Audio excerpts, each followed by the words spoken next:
a saying which really resonates with me. Hurt people, hurt people. This concept of parasocial relationships. It's this relationship that seems like it's healthy, but it actually is just one way. And the one skill, the one relationship skill, the most important one is today we're going to talk about relationships because relationships are really the most important factor in your overall health and well-being. And when I say relationships, I mean good relationships, healthy relationships. In fact, having bad relationships in your life, toxic relationships, dysfunctional relationships, that's actually a really negative factor in your overall mental health and well-being. If you're struggling mentally and you don't have anyone who you can talk to help you through it, and in fact, if they're part of the cause of your problems, then that's of course going to affect your mental health and well-being. As an introvert, this really pains me to mention because I struggle with relationships. I struggle to go to parties and talk to people, especially people I don't know that well. Even with my friends, I have those moments of feeling introverted and not really wanting to get together. I have learned that it's important and I do make time for it. It's a balance for me. I balance my alone time with friends. I really resonate with what you shared. I think we're very similar. Just why we're friends and why we early on felt very comfortable around each other. I saw myself in you, kind of an introvert, somebody who wanted to be more in the world and was looking for more interactions and opportunity, but maybe didn't always take advantage of that. Younger versions of myself where I would almost say dangerously introverted. Interpersonally, like you were saying, going to dinners and parties, I'd rather walk across a field of hot coals. I spent a lot of time avoiding it in different ways. So just really appreciate how you're sharing about this topic and opening it up. For us introverts, it's not always easy to talk about relationship building. We're essentially social creatures. Like all primates, we were designed to thrive in tribes for all of human history and even before that. Our primate ancestors, we lived in tribes with other people, and people were the solution for the issue of survival. Obviously, it was more likely for us to survive and thrive in a group of individuals. We could protect each other. Some days we would be struggling or be sick, and other people could take care of us. And if those people were struggling or sick or in need, other people could step up and take care of them. Clearly, being social is of great importance to being human. There's a parable that I think relates to this. Early one day, two young fish are swimming along, and they pass an older fish who nods at them and says, "Morning, boys, how's the water today?" They swim on in silence for a bit, and then one turns to the other and asks, "What the hell is water?" When you're living in this environment and everything is so close to you, you can't really see the things that are really important for you. Like oxygen, you only really notice it when it's not there. Relationships are like that for humans. They're so critically important for our health and well-being, and yet we really don't talk about them a lot. We probably don't think about them a lot. Relationships are like any other skill. They can be practiced, they can be learned. There are certain things you can do to make your relationships better, and we really don't talk about it. We really don't teach those things. That's why I want to bring this up and talk about this today, because I think they're so important, and there's not enough practical information out there on relationships. I totally agree. Part of what I do professionally is I lead research with one of my colleagues at Stanford around relationships and young people and how they help each other inside of relationships. Talking to young people, this is exactly what they're saying. They're very much aware of this. The relationship building in our society, it's very broken how we build relationships. It's very difficult. There's a lot of competition. There's a lot of, do I belong in this space or do I belong in that space? And I think anybody who's ever been a young person in a society knows how uncomfortable it is to build relationships. Am I wearing the right clothes? Do I feel comfortable around these people? Do they care about who I am or do I care about them? How do I build relationships now that I'm aware that I need relationships like that fish in water? I've had that moment too, where I was like, what's going on? I'm eating well. I'm pretty successful. Things are going pretty well, but what don't I have? Oh, I don't have those relationships, that water. There are people out there who grow up in loving, supportive families. When you struggle, they reach out, "Hey, buddy, what's going on?" They don't judge you if you screwed up. They might say, "Oh, I'm disappointed in you," but they don't punish you. It's relationship-forward interactions. They're about the repair and how can we get past this, as opposed to in dysfunctional relationships, it doesn't feel safe to open up and share the truth. You might be punished for it. You might be ridiculed for it. Other people who are struggling with their own internal issues, they might take it out on you or other people. Kicking the dog syndrome. Of our viewers, at least half of them might have some experience in some of these issues that we're talking about here. In one study, only about 30 to 40% of people grow up in those healthy households where relationships are really positive and supportive. I didn't grow up in one of those. It wasn't a really bad household, but we Mm, also didn't necessarily know how to do a lot of these things. And my parents were mm, struggling with their own issues and they weren't working on those issues. They didn't have a lot of self-awareness. If you don't learn new ways of doing things, you perpetuate the old ways. You learn from your family of origin and you pass it along to the family that you build. There's a saying which really resonates with me: hurt mm, people hurt people. So people mm, who have been mm. hurt in the past tend to perpetuate that hurt onto other people. It's what they know, and I'm not making excuses for it. People need to take responsibility for their actions, but they also need to be aware first, and they need to know that there's another way to do things. I really resonate with everything you're saying. Growing up in a family system where sharing your feelings wasn't safe. So you did a lot of hiding of your feelings. It didn't take me long into my 20s where I realized, oh, there's a direct connection. This is where we're establishing this podcast. We want to talk about our story, share about these ideas so folks can maybe say, I see myself in this. I see myself in your story. Realizing that was a pattern that was set for me. That wasn't my fault. We don't want to be blame based, but we do want to be aware. What am I doing in Mhm. this interaction? Am I shutting things down similarly to the ways that I was taught, or am I doing things in a new way? When you do things in a new way, it can feel a little scary. It can feel very overwhelming. And so sometimes I honor those butterflies. It's okay. This is just because this is new, or this is rubbing up against a little bit of my trauma. So I just want to say that out loud if that's helpful to anybody out there, because that's been helpful for me. If you're in a situation where other people don't know how to have relationships, you start to change, you start to get healthy. The interactions change. They don't know how to deal with that. People who grow up in these dysfunctional situations have to be essentially relationship black belts. They have to be the ones who are so good at it that even when they're doing dysfunctional things, they're trying to suck you back into those old patterns. And you have to be zen about it. You have to say, no, I'm not going to get sucked back in. I'm going to extract myself from this. I'm going to politely say, no, let's talk about this later, or say nothing. Sometimes saying nothing is the best thing. Or even just reflect it back. Wow, that really hurt when you said X to me. If you're in a healthy situation, great. Have gratitude for that. The people around you are supportive and they're helping you have good relationships. Whereas if you're in a situation where the people aren't helping you, and in fact, they might be harming you in some way, be Mm. aware of that. Have some grace for yourself. You're trying to do this new thing. It will rub off on other people. It just takes some time. It takes some patience. It really takes some courage in order to stand up and do things differently from a healthy relationship standpoint. Yeah. As you change a relationship or you change yourself, people will respond. Sometimes what you're going through triggers things that they've gone through in the past. The reason I'm so interested in this topic in mental health is when my parents both passed in their 60s, I essentially didn't want that to happen to me. I wanted to be able to get at least to my 80s where my Mm, grandparents were. My parents passed mm, essentially a decade and a half before their parents, which was mm, insane when you think about it because their parents didn't have modern medicine. My parents had so much better nutrition, better medical, and yet they didn't make it even past their 60s. I've been eating well, I've been exercising, I've been doing all the things you're supposed to do. And I found out that a lot of those things, they're important, but they're rounding errors when it comes to your health and well-being. Your relationships are more important than those things. These studies proved it, and it was what got me to essentially say, well, I better commit to this. I better learn how to have good relationships. The one that really resonates with me is the Harvard Grant Study, which is this longitudinal study. It means they study the same people over essentially their entire lifespan. It started in 1938. So a lot of the original people have passed on. They started studying their spouses, their kids, and now even their grandkids.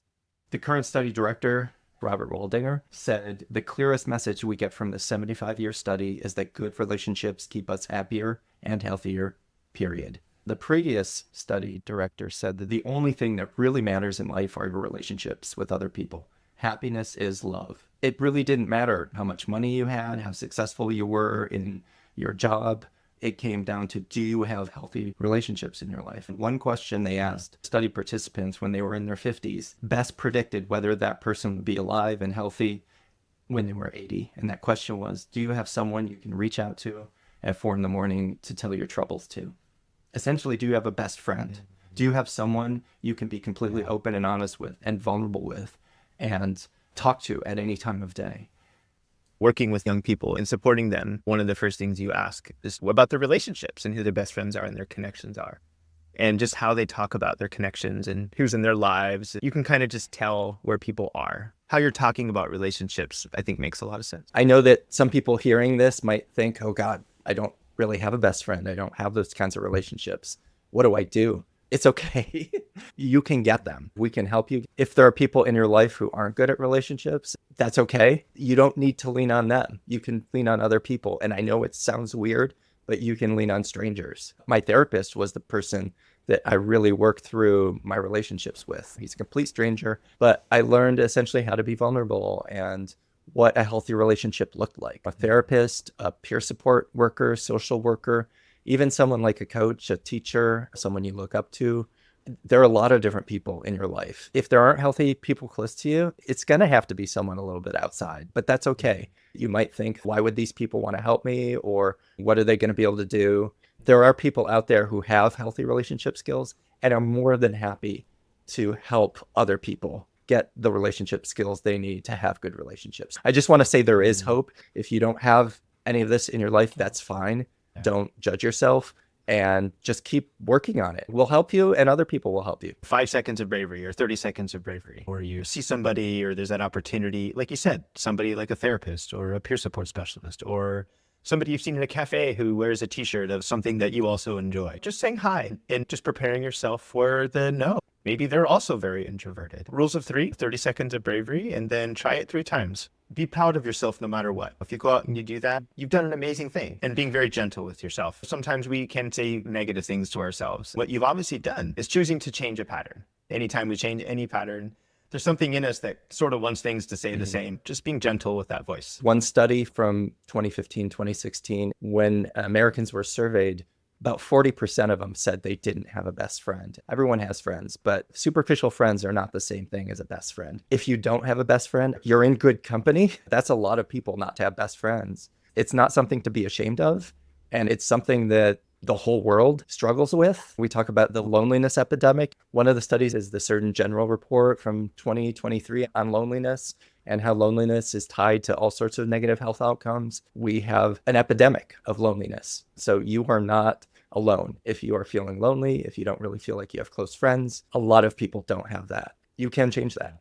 I think that's really true. And I think a lot of it can be attributed to technology and social media and the shift we've gone through in the last 10 years. Talking to young people and asking them, is social media and technology destroying your relationships? They'll admit it is not helping or it gets in the way, but they're also kind of defensive and say, there's a lot of opportunity to build relationships through social media and technology. And I think there is. There are ways that it can lead to real world interactions, meeting up in a park or going somewhere new. But it's thinking about the technology and social media taking us into the real world. Over the past decade, our society has changed a lot and loneliness is becoming an epidemic.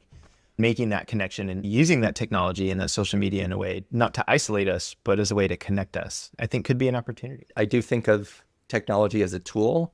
It keeps people who were very close in touch. If you're trying to have your relationship only online, that's not how humans were designed. We were designed to be in tribes, have face-to-face contact with people every day.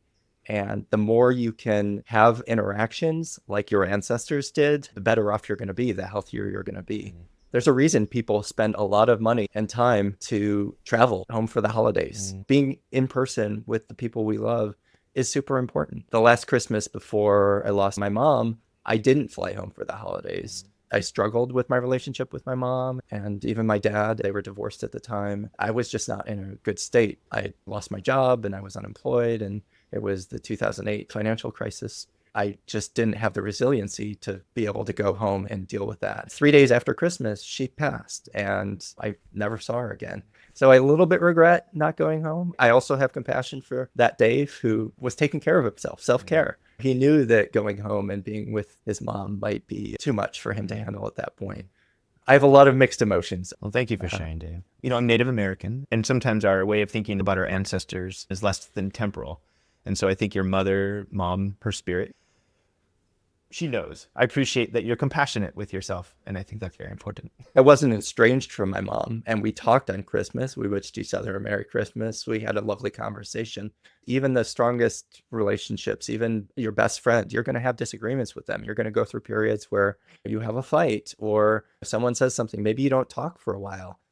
That's normal. And the one skill, the one relationship skill, the most important one is learning how to repair a relationship, is being able to come to someone and say, I'm sorry, or tell me your perspective, not trying to explain, not trying to win, not trying to say, you have to see it from my perspective, but showing up for someone and hearing them out, being the compassionate witness. The number one skill in a relationship is to be able to show up in a hard time and say, I'm with you. It's a hard time and we're struggling. Our relationship is struggling, but I'm here. We're working on it. I really appreciate how you said that. And I think something that I've struggled with in my own life is saying goodbye to a relationship or a friendship. And how do you do that? And how do you not internalize that? I still really struggle with that. Was a relationship, a best friend that I had had. And there's a way to say goodbye in a way that's respectful. You don't have to burn it down, or you don't have to tell them everything you've ever thought about them, but you can kind of bless and release in a way that honors the relationship. Because I'm an engineering nerd and I like data, a few more studies that talk about the importance of relationships. There's one called the Village Effect by Susan Pinker, which talks about social relationships and how it relates to mortality. There was a meta-analysis where they looked at a bunch of different studies and found that strong supportive relationships were more impactful than any other factor as far as your longevity goes. And this includes smoking, drinking, exercise, getting vaccines, breathing clean air, all these factors. Wow. It's crazy. There's a study from the 60s. It's called the Roseto Effect. There was a town in Pennsylvania called Roseto, and the people in that town had statistically significant lower average heart attacks and death from coronary disease. And they couldn't figure it out because compared to other towns nearby, the demographics were the same. It was lower middle class, blue collar workers. These people worked in mines, so they were breathing a lot of dust, wow. So they often had lung disease. They didn't have great diets either. They were eating fried food, they were eating a lot of meat, drank a lot of wine, they smoked, and still they had lower cardiac disease. And it was because that town was like a village. It was essentially Italian immigrants that came over. Yeah. They all knew each other. They all had similar cultural background. No one locked their doors. Everyone knew everyone else. They would have social parties all the time. Yeah. That's such a protective effect, it turns out, is having those strong social relationships. It can make up for all these other bad things that you do to your body. Yeah. It makes me wonder, is it lack of cortisol? Or just this ability to wash off the cortisol and be relaxed and, like you say, have this community of love and connection? The last thing I wanted to bring up was this concept of parasocial relationships, which is a big word, but it's something that is more and more common in our society. It's this relationship that seems like it's healthy, but it actually is just one way. And it happens a lot with younger folks and YouTube celebrities. But it even happened in our day. People would feel connected to people on TV shows, like the show Friends. People really felt like, oh, I'm a part of their group because I know them. I see them every week. I know what's going on with them. That's not a healthy relationship. If you're lonely, having a relationship with someone like that, these YouTubers are like, hey gang, really great that you're here. And they're really talking to you in this very familiar way. It's really easy to get sucked into that, especially if you don't have other relationships in your life. But I want to caution against those because it's a one-way relationship. And the way to test if you have a true, healthy relationship is if it's two-way. They have to know your name. They have to have your contact info. And they have to reach out to you. You have to be able to have a conversation with them. And not just in the 100%. Comments, not just in the comments. And if you're paying money and they thank you for that, that's just a business transaction. That's not a real relationship. Yeah, I appreciate you highlighting that. Young people are getting more and more aware of this. I am hopeful to see young people being more aware of that, knowing, oh yeah, they're an influencer. They're giving me information, but they're not my friend. Thanks for watching. If you like this, share it with other people. Our goal is simple: for everyone in the world to lead a happy and healthy life. That starts with you.